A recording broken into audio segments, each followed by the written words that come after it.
దేశద్రోహి ఏమాత్రం బుర్రలేని సన్నాసి అంటే తప్పేం లేదేమో అట్లాంటి పిచ్చ కోతలకు వస్తుంటాడు అనమాట. పార్లమెంట్ సమావేశాలు పెడితే అమెరికా అధ్యక్షుడు ట్రంప్ని ఏమైనా మారుస్తారా ఏంటి? అక్కడ ఇంకా దేశాన్ని గురించి 4 తిట్టడానికి అవకాశాలు కావాలా? అందులో నుంచి అర్థం పర్థం లేని మాటలు మాట్లాడడం, రాష్ట్ర విభజన సందర్భంలో కూడా ఆంధ్ర దోచేసుకుందని చెప్పి మాట్లాడినటువంటి మహానుభావుడు ఈయన. రాష్ట్రాన్ని ఆంధ్రప్రదేశ్కి ఒక్కటి కూడా రాకుండా నాశనం చేసినటువంటి పనికి మాలినటువంటి నాయకుడు ఈయన గారు రోజు ఆ కాంగ్రెస్ని నాశనం చేయడానికి ఆ సగం బుర్ర ఉన్నటువంటి రాహుల్ గాంధీ తరపున ఈయన పనికి వస్తాడనమాట. ఆయనకి ఎట్లాంటి వాళ్ళే కావాల్సి ఉంటుంది.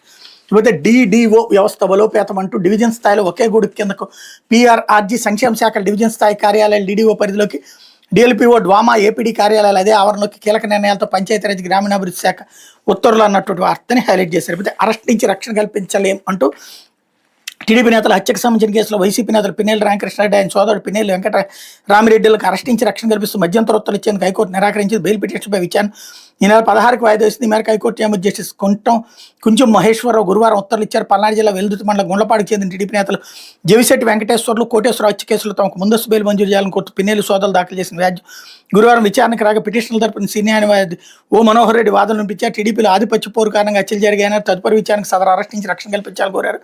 పోలీసుల తరపున అడ్వకేట్ జనరల్ దమ్మాలపాటి శ్రీనివాస్ వాదనలు వినిపిస్తూ పిటిషన్ల ప్రోద్బలంతో హత్యలు జరిగాయన్నారు. పిటిషన్లో నేర చరిత్రను పరిగణలోకి తీసుకుని మధ్యంతర ఉత్తర్వులు జారీ చేయవద్దని కోరారు.